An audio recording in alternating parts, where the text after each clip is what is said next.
Okay, I have some more aircraft being called out. They should be right in front of me. They're way, way low. They're like at 200 meters, and maybe that's why I'm not picking up anything just kind of flying around like this. Maybe they're just too low for me, and they're blending into the... especially out here over the terrain, that could be it, or... well, not so much over the water. I should be able to pick up anything at all looking out over the water. But in either case, yeah, this is the way to start going because I really want to get into the campaign now. I think I've got everything figured out so far that I'm going to be able to figure out doing a quick mission. The rest will just come over time. But you see, nothing yet. They should have been right in front of me. So I'll be right back.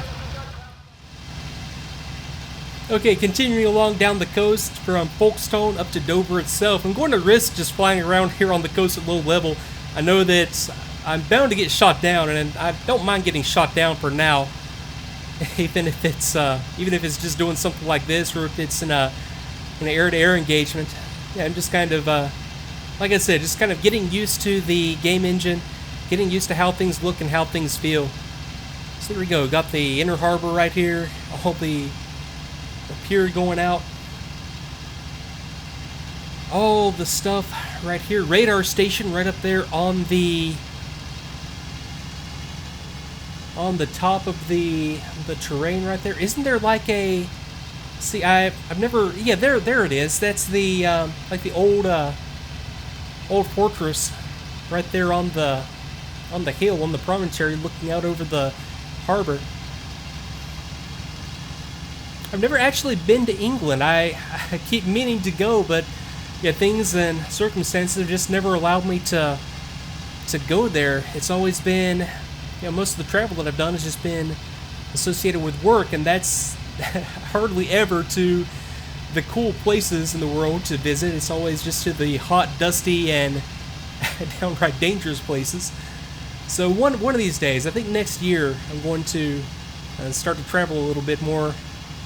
And let me see, I've still got no sign of any enemy fighters, so I might just come up here straight to the airfield at Manston one more time and head back across the coast.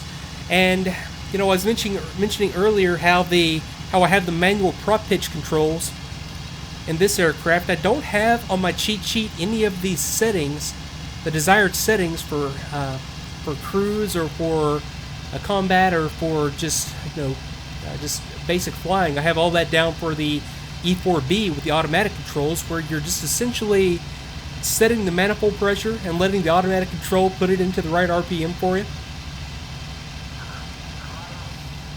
Okay, something calling and forming up, and that surely, no, that's not my guys. I think it's actually probably kind of likely that the rest of my flight has gone home, and there's my wingman out there flying around. Don't fly into the ground, dude. Yeah, that was interesting. He was evading something. I hope I don't have anything going on I don't see, but... okay, approaching the airfield, so I'll see if anything else shows up. If not, I'll be back when I start to strafe some more stuff. Okay, 2 contacts out there off my nose to the right. I'm going to go for some altitude here. I'm not sure what they are. That might be... well, it could be anything. I've still got my flight or my wingman back here on my 6 covering me. So let me see if I can get an ID. I cannot. You kind of look like a 109 head on. It's so hard to tell. It's impossible to tell at this distance. So I'm going to keep going for altitude here. Yeah, 2400 RPM. That's just fine for a climb, I would imagine. I don't know. I thought I had 2 out here, but that's only one that I see. Let me come back around, reacquire this guy. Wow, that's going to be easier said than done. Wow. Okay, there he is. And that's a 109.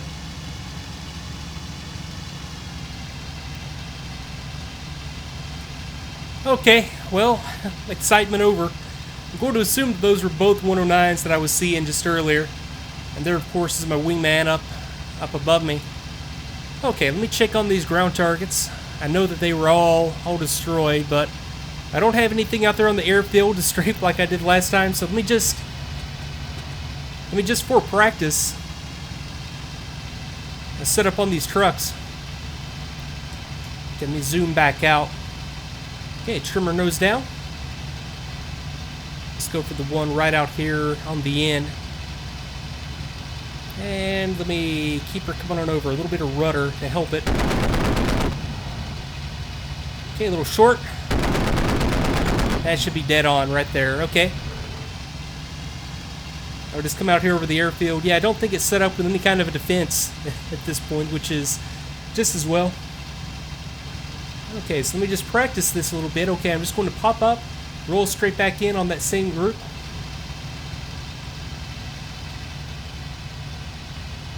Okay, there's the group that I believe I hit earlier.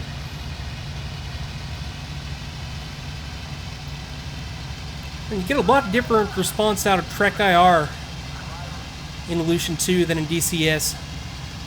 Okay, let's open up. Out of the, hey, I've got one moving down there. I'm out of 30 mil or whatever's in the nose in the E model, 20 mil. I'm just down to the, I think, 13 mil. As opposed to the centerline mounted gun. Got something out there? Yeah, you're just in the water. That might have been, I bet that's what I was seeing. I said I had two contacts. I had a 109 flying around, and then I had one guy that had ditched out there in the channel that I had noticed earlier. So that's probably what I was seeing before. Okay, I'll make one more pass. How am I out of fuel? Yeah, plenty. No sweat at all. Make one more pass and head back to base. Pull off another landing and head on into a campaign for you. So, okay, lining up. I'll try to get that one vehicle that I saw moving. He was over there. Yeah, he's right there on the road. I see him now. Okay, throttle back in to maintain a decent RPM, or I could do the same thing just with the prop pitch controls. That was him, but boy, those are like little pea shooters going out there. That's fine, though. I think everything right there was, I don't know, it might have just been, it sure looked like he was moving around, but he might not have actually been moving. He might have just been kind of blown to the side by those shells I had going in there. Okay, so let's head on back to base. Let's see. I'm just going to fly around here for a little bit. If there's anything that occurs to me to cover that I didn't cover in the last video, I'll go over it as I'm en route. But yeah, I think I'm just going to enjoy the flight, so I'll see you once I'm back over the coast. Okay, and I've got another aircraft, a different aircraft from the one that I saw earlier out there. It looks like it dished out there in the water. Still just heading back to the Calais area myself, and I've noticed on this time it didn't happen any of the other times I was flying. I'm getting like just little pauses every now and then. The frame rate is just perfectly smooth, and then just all of a sudden it pauses for me just at random moments. And that's, if you're noticing that in the video, just don't be concerned about it. I have so much stuff running in the background just due to recording these. I have an audio program running to record the audio. I have, of course, I have a video capture program running. I have just all kinds of stuff going on. So yeah, any performance hits that you see, like I think I just noticed it again just then, it's, dude, all that stuff, and it only now started happening. So it's possible it had something to do with enabling the SSAO. I kind of doubt it though. But then again, it's possible I just didn't notice it before. But yeah, that explains any performance hits that you might see. So I'm just going to press on out to the French coast and be back in a little bit. But I'll tell you what, I'm not really worried about doing the landing. I think I have that pretty much down just from DCS. So I guess I'll just kind of give some closing thoughts here as I'm just ready to get into the campaign. I think I've done enough of the let's try of this.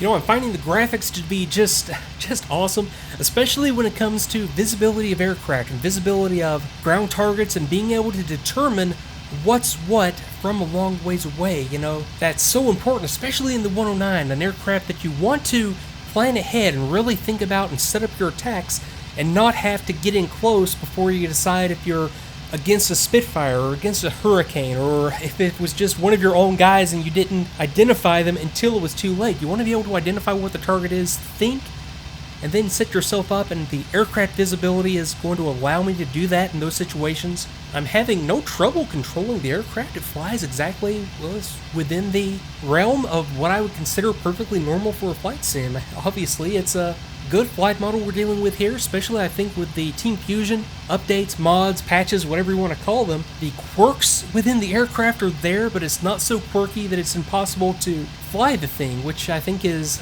a hard balance for a lot of people that have ever tried to develop a flight model to achieve. And that's at least, you've seen pretty much 90% of the flying I've ever done in this simulation, so I haven't tried everything, but my impression is that that's the case and that it's well done, thinking specifically about the trim characteristics of the 109 and the way that it's climbed, the way that it's handled in a dive. It feels like what I would expect out of the 109. So that's a very vague and very, very non-distinct way of saying that I like the flight models.